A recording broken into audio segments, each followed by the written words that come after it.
he made his first film, Ankush, where the prayer, which is also being in all the schools, the prayer is read in the morning. इतनी शक्ति हमें देना दाता कि मन का विश्वास कम न हो. Thank you, sir. Sir, आगे. Can we have a round of applause for? Thank you, sir. Thank you so much.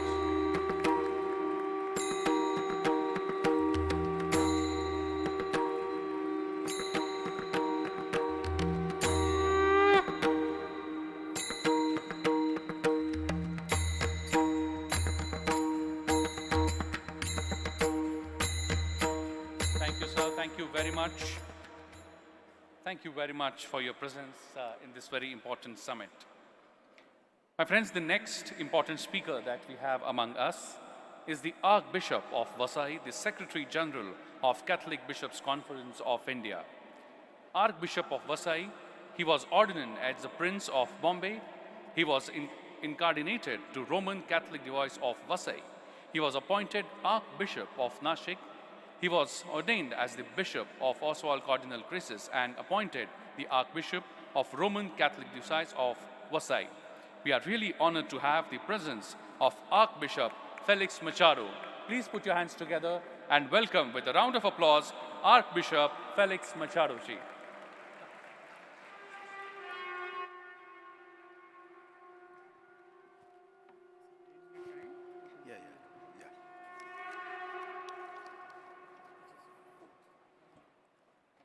I also would like to express my deep gratitude to someone whom I call my revered, in a way, guru for bringing people of all religions together. Our friendship goes for last 40 years, I would say almost. And I have been invited here many times just to share my greetings and my witness of the good work that is done.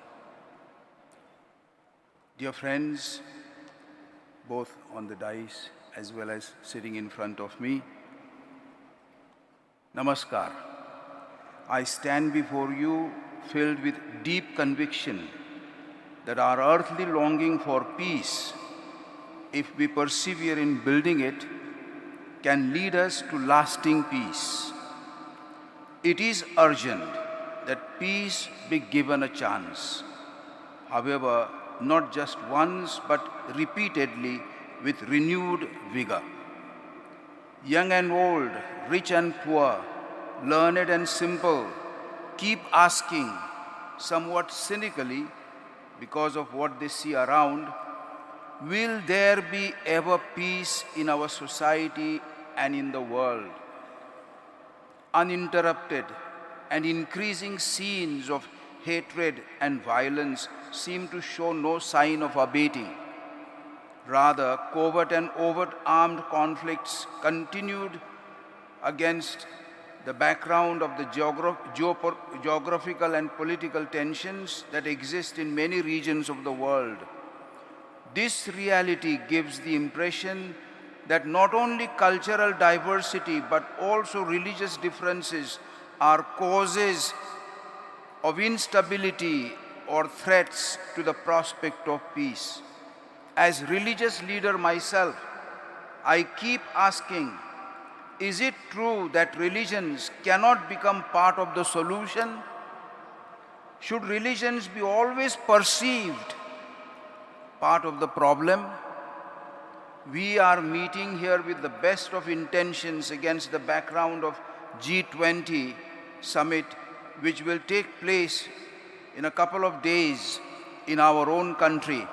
I am proud that my motherland, my country, is the host of this event, because I am happily looking forward with hope that peace will be the topmost priority on the agenda.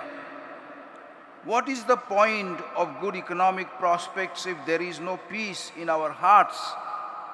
If there is no peace in our families, if there is no peace in our society and in the world around us? In a world based on market economy, spirit of gratitude, dialogue, and solidarity should reign. Religions cannot but be vehicles of peace. Yes, peace awaits its prophets. And I see in Dr. Karad one of the living prophets of peace. This symbol stands as a witness to what he believes and how he brings people as simple as me together. Vision of peace releases energies for a new language of peace, for new gestures of peace, gestures which will shatter the fatal chains of divisions inherited from history. We cannot pretend to close our eyes to hatred, violence, and killings because it is quite evident that peace, wherever it still exists, is continuously threatened. What is the appropriate cure to this hanging sword of hate speech which sparkles violence? So believers of all religions should keep coming together in favor of peace, or else our lack of coming together can be instrumentalized by forces of evil intentions to foment hatred, violence, and warlike situations. The paradox of our society is that on the one hand, people seek peace, while on the other hand, all suffer from the dire consequences of war and terrorism. In a globalized world, peace or conflict are no more locally containable forces. Globalization has been capable of unifying economy and trade, but not the hearts and minds of people. We need to live out and build a spiritual unification through ongoing dialogue, leaving no one in isolation, no one behind. Dialogue can disarm those who become violent, and dialogue can stop them, for violence only destroys. Religions are channels which can bring God's message of peace and love. Opposed to this, a violent person who instrumentalizes religion contradicts this truth of religions. A healthy atmosphere of plurality, which should by now be a fact of any civilized society, will not harm fidelity to one's own religious identity and will not present any aspects of indifferentism and apathy around us. The world needs peace as dearly as the world needs bread, in order not to be imprisoned by its past and by fear. We can overcome fear by our openness to one another, by our mutually expressed gratitude, and by our concrete gestures of solidarity. We have come together in the name of the humble and the poor of the earth. Ours is a great responsibility of bringing hope to those who seem to have lost it. We must do everything so that hopelessness and indifference do not prevail, for God's name is peace. Shalom, salam, shanti, Jai Hind, Jai Maharashtra.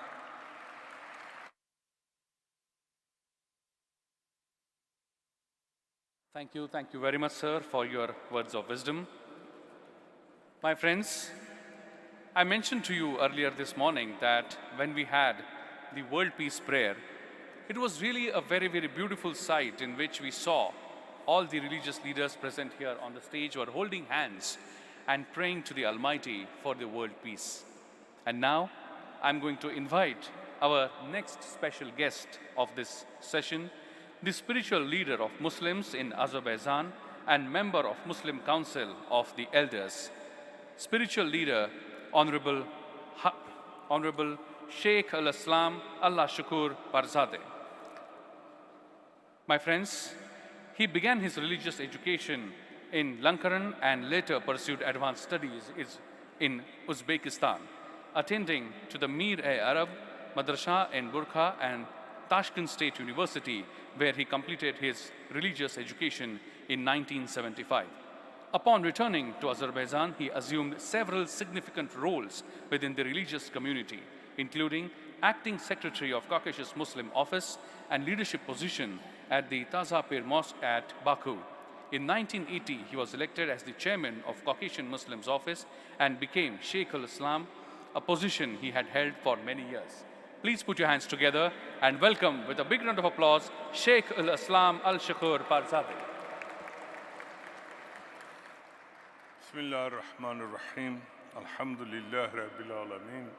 Wassalatu wassalamu ala Sayyidina Muhammadin ve ala alihi ve ashabihi ecma'in.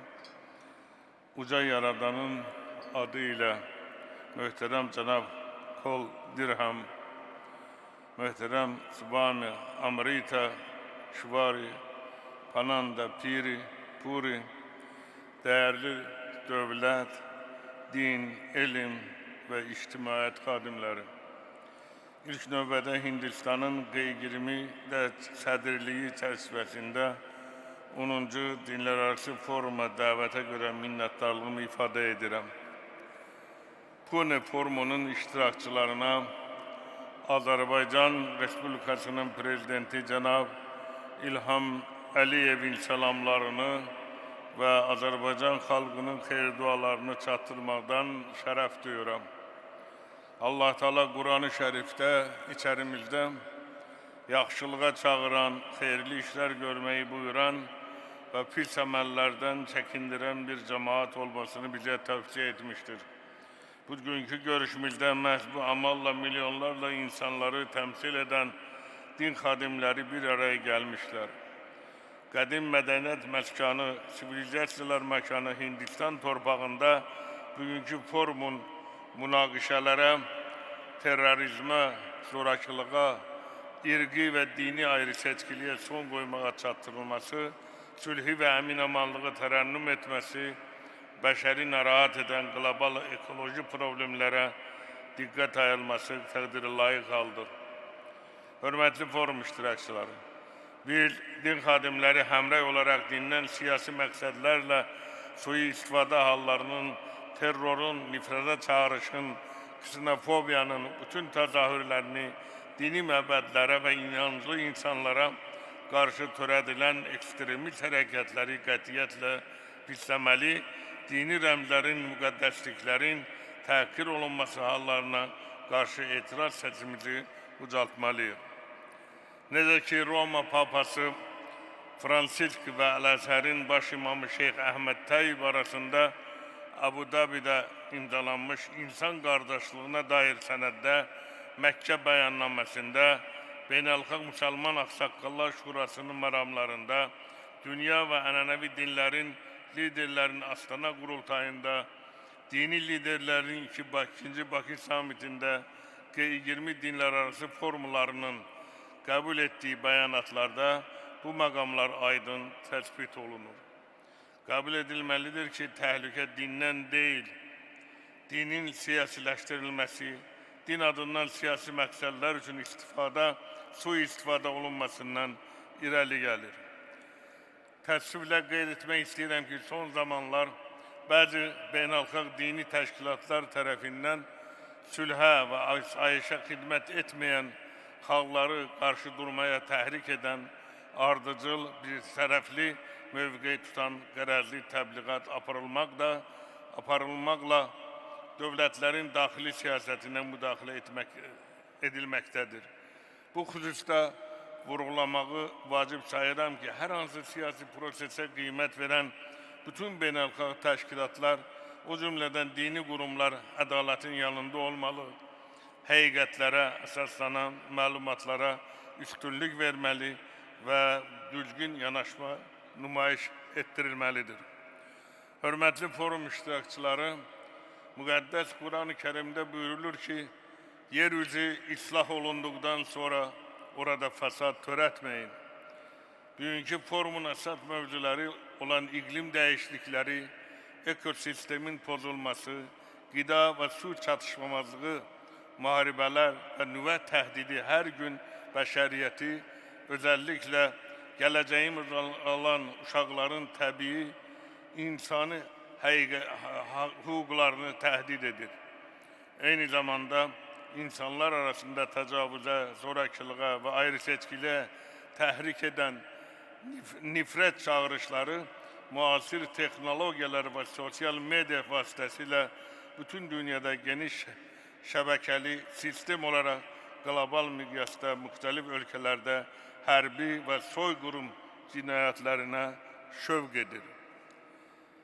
Biz müharibə dəhşətlərini və fəlakətlərini yaşamışıq. 30 ilə yaxın qonşu Ermənistan tərəfindən hərbi təcavüzə məruz qalmış Azərbaycan xalqı öz prezidenti ətrafında sıx birləşərək beynəlxalq hüquq normalarına, BMT nizamnaməsinə və onun 4 qətnaməsinə əsaslanaraq Dünya Birliyi tərəfindən tanınan ərazi bütövlüyünü bərpa etdi. Biz bugün işğal dövründə dağıdılmış milli, dini, mənəvi abidələrimizi bərpa edir, işğaldan azad edilmiş torpaqlarımızı minalardan təmizləyərək yenidən qurma işləri aparırıq. Qürur hissi ilə deyə bilərəm ki, təmsil etdiyim Azərbaycan tolerantlıq, multikulturalizm diyarı olaraq mədəniyyətlər arasında dialoq və səmərəli əməkdaşlıq imkanlarının yaradılmasında aparıcı müsbət rol oynayır. Azərbaycanda din və məzhəb ayrı seçkiliyinə yol verilmədən bütün dini icmalar bərabər hüquqlarla təmin olunur, ibadət və ayinlərini sərbəst şəkildə icra edirlər. Bu, bizim dövlətimizin milli, siyasəti və dini dəyərlərə olan ehtiramın göstəricisidir. Hörmətli forum iştirakçıları, dinlər, sivilizasiyalar arası dialoq və əməkdaşlıq 21-ci əsrin vacib məsələsidir. Bugünkü tədbirin dünyada dinlər arası əməkdaşlığın dərinləşməsi, sülhin və əmin-amanlığın bərqərar olması naminə bütün təşəbbüslərini dəstəkləyir, Hindistan dövlətinə və xalqına tədbirin yüksək səviyyədə təşkili və qonaqpərvərliyiniz üçün minnətdarlığımızı ifadə edirik. Dua edirik ki, uca yaradan bütün xoş məramlarımıza ravad versin. Amin. Esselamu aleyküm və rəhmətullahi və bərəkatuhu.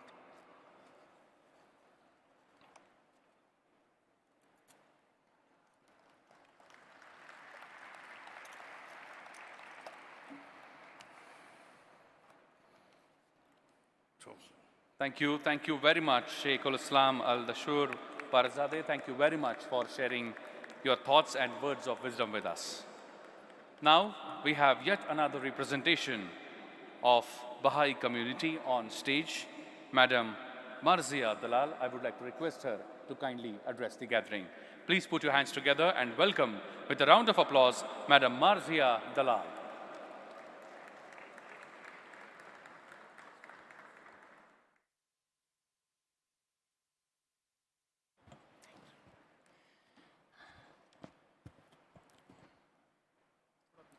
I hope I can be heard. Okay, thank you.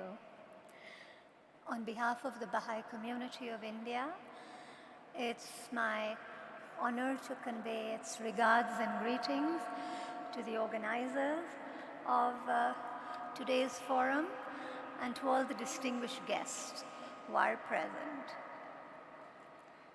I am speaking about the Baha'i faith, which is usually referred to as the world's most recent religion. In fact, it is.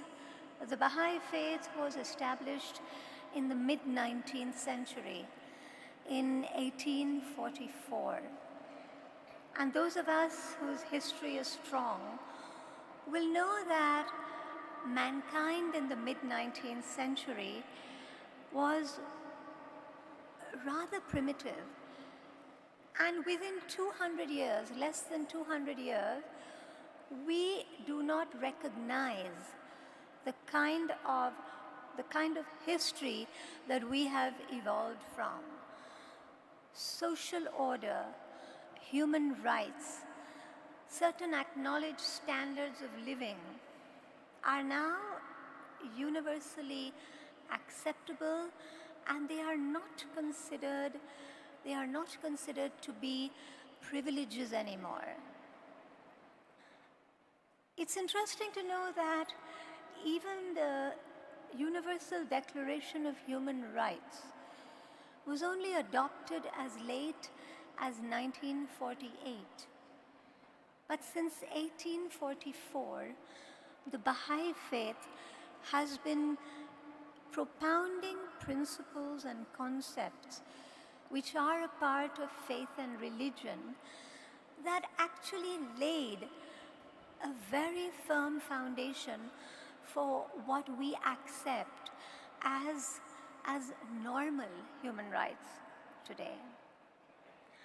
The Baha'i faith was founded by a messenger of God, Baha'u'llah. It's a title, and it means the glory of God. The Baha'i faith does not see itself as a separate or an isolated religion or movement. Rather, we see the Baha'i faith as a part of an age-long process of the spiritual enlightenment and education of mankind. This process, we believe, has come from the creator of the universe, God, who we look upon as our parent, our most loving parent. And he has sent down to us through recorded history and perhaps earlier, his message of guidance and education that has guided mankind to understand its reality. When I say reality, I'm actually referring to a reality that encompasses every aspect of the human being. And one of those that is least acknowledged or spoken about is man's spiritual reality. How would we, for instance, have come to have the faith and the conviction that life is not merely limited to this physical world alone? It is religions down the ages that have opened our mind to the fact that human beings are not just body, mind, and emotions. Human beings primarily are soul and spirit. And religion has taught us that this reality exists, that this reality is the core of being human as differentiated from animals and other living beings, and that this reality is destined to continue eternally. And it survives this mortal life.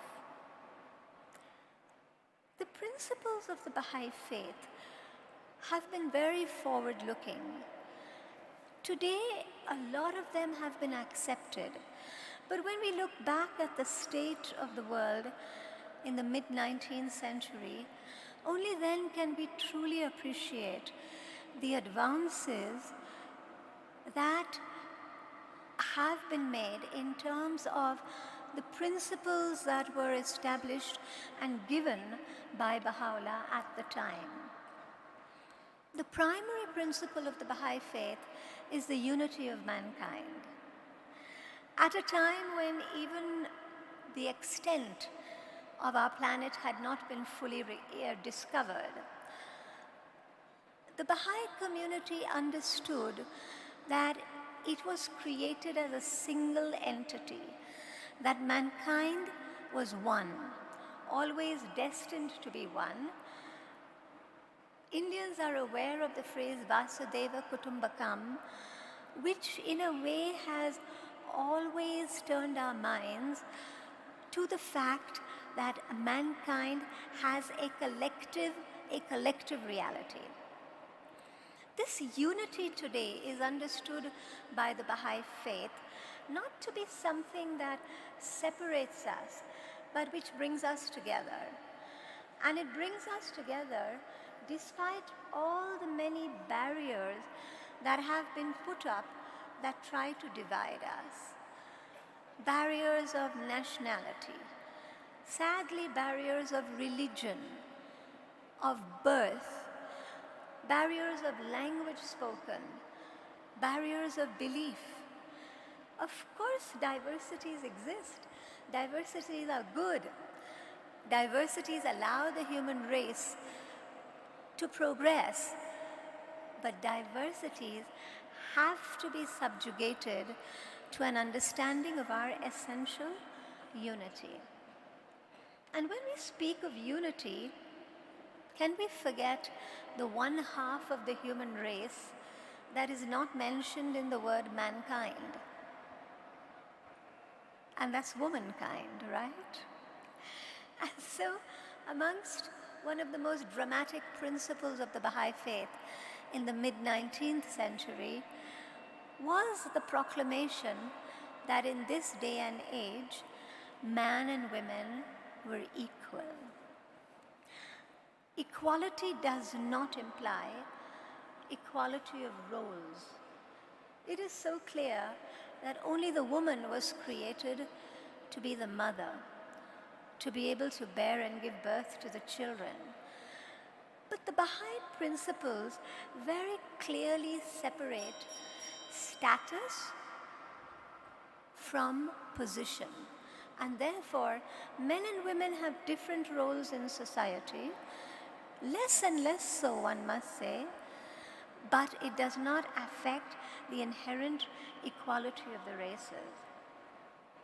For this to happen, we have to remove prejudices from society today, ingrained prejudices, many of which are hidden. But they damage the fabric of society. And Baha'i communities everywhere are seeking to become involved in the life of society and bring us closer to a true equality and understanding of what we were created to be and what we need to aspire to be. Since we are at this gathering, I wish to say a last few words about the harmony of science and religion. Religion would degenerate into superstition if it wasn't for the sound reasoning of science. And the Baha'i faith appeals to people everywhere that religious faith is sacred, but it becomes a positive practical force when it is linked to science and scientific principles and understanding. And I would like to close this brief address today by reciting for you a small prayer from the Baha'i writings on unity. O my God, unite the hearts of thy servants and reveal to them thy great purpose. May they follow thy commandments and abide in thy law. Help them, O God, in their endeavor and grant them strength to serve thee. O God, leave them not to themselves, but guide their steps by the light of thy knowledge and cheer their hearts by thy love. Verily, thou art their helper and their Lord. Thank you. Thank you very much, Madam Marzia Dalalji. Thank you very much for your words of wisdom. My friends, today we have the presence among us of Madam Pushpita Awasthiji, who is a renowned poet, author, and an ambassador of world peace. Recently, her book titled Ahimsa Swar, The Echo of Non-Violence, is published. I would like to request Shri Rahul V. Karat sir to kindly felicitate and welcome her on this prestigious stage of Interfaith G20 Summit. Please put your hands together and welcome with a round of applause Madam Pushpita Awasthiji. Thank you very much. I would now like to request her to kindly address the gathering.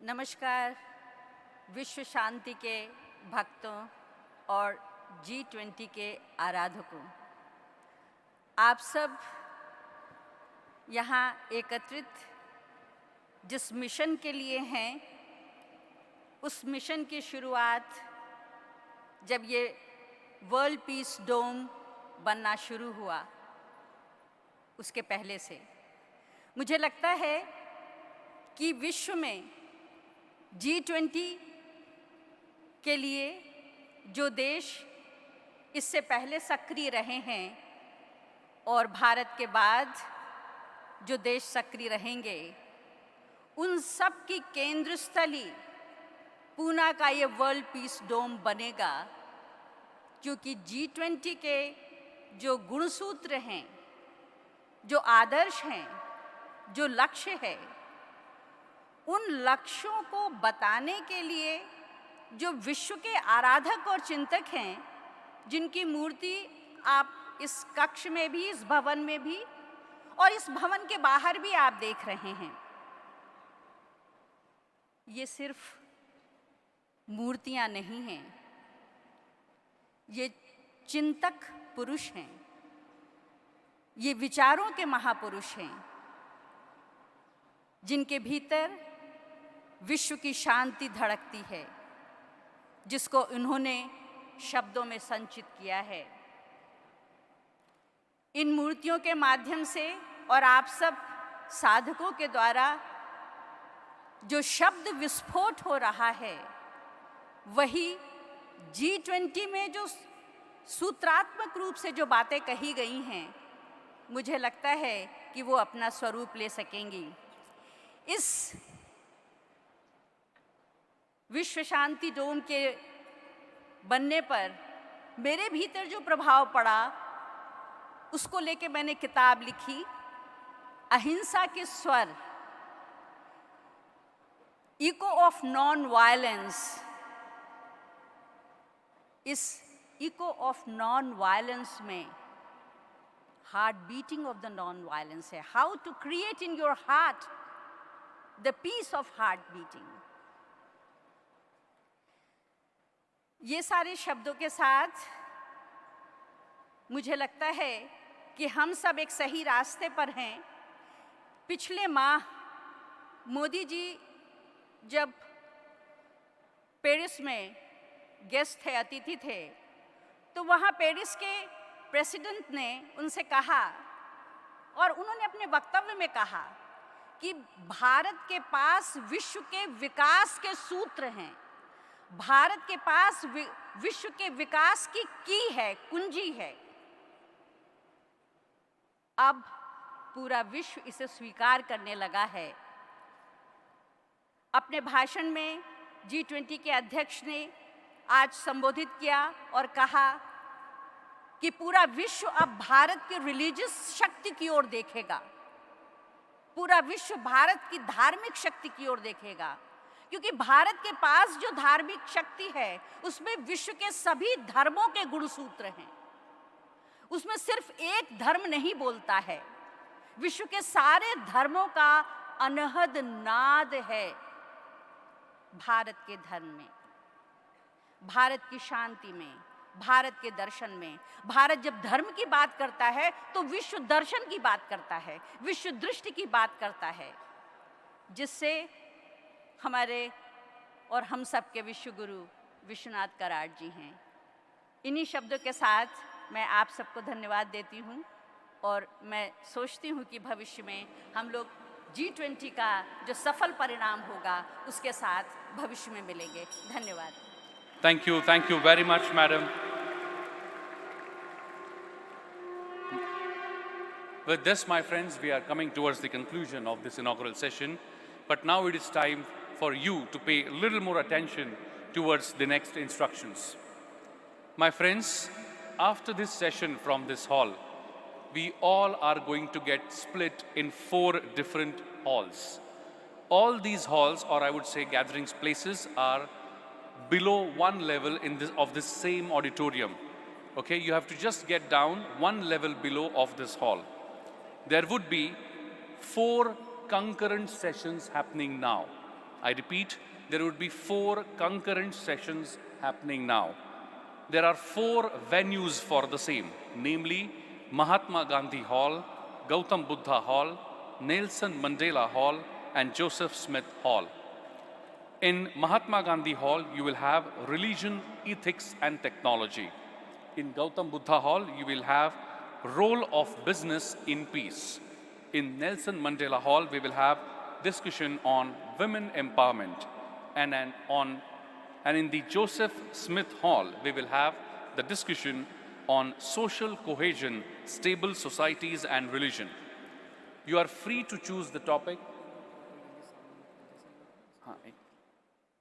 You are free to choose the topic of your interest, and you can be at the hall of your choice. I repeat, after this session concludes from here, immediately we are going to start with these concurrent sessions right below this particular hall, where you will find all these 4 venues. Please get associated with any discussion. After this concurrent session, we will have a small lunch break. And after the lunch break, again, in the same format of concurrent sessions, we will have the next 4 sessions. So please understand the schedule in which we are going to move forward today.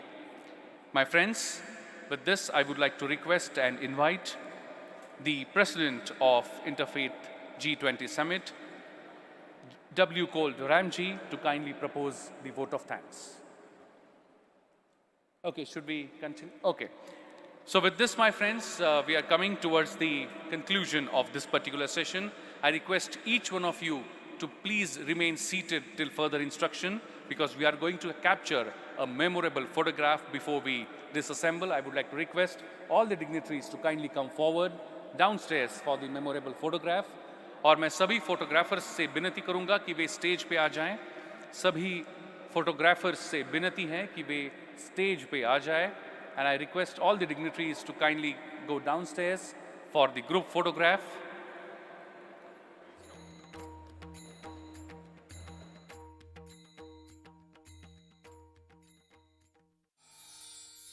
All these are very, very important moments, historic moments, I would say. The dignitaries are getting down for the photograph. Photographers na vinanti ki त्यांनी वर यावं, stage वर या. सर्व फोटोग्राफर्सनी stage वर यावं.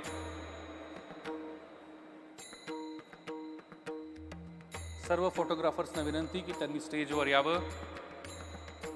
आणि all the dignitaries are assembling. I would now like to request everyone in the audience to rise in their seats for the photograph.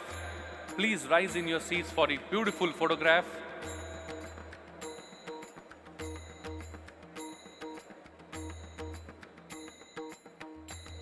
Let's get ready for the beautiful photograph of this inaugural session of Interfaith G20 Summit.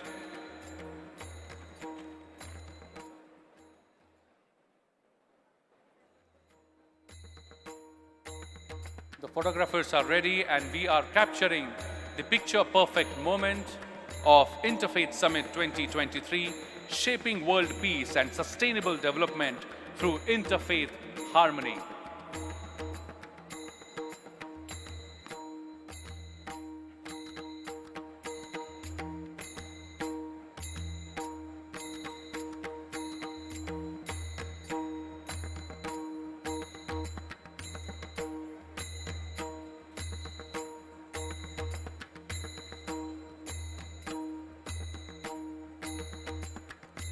Such a beautiful moment from here on stage. Believe me, my friends, it's looking absolutely beautiful.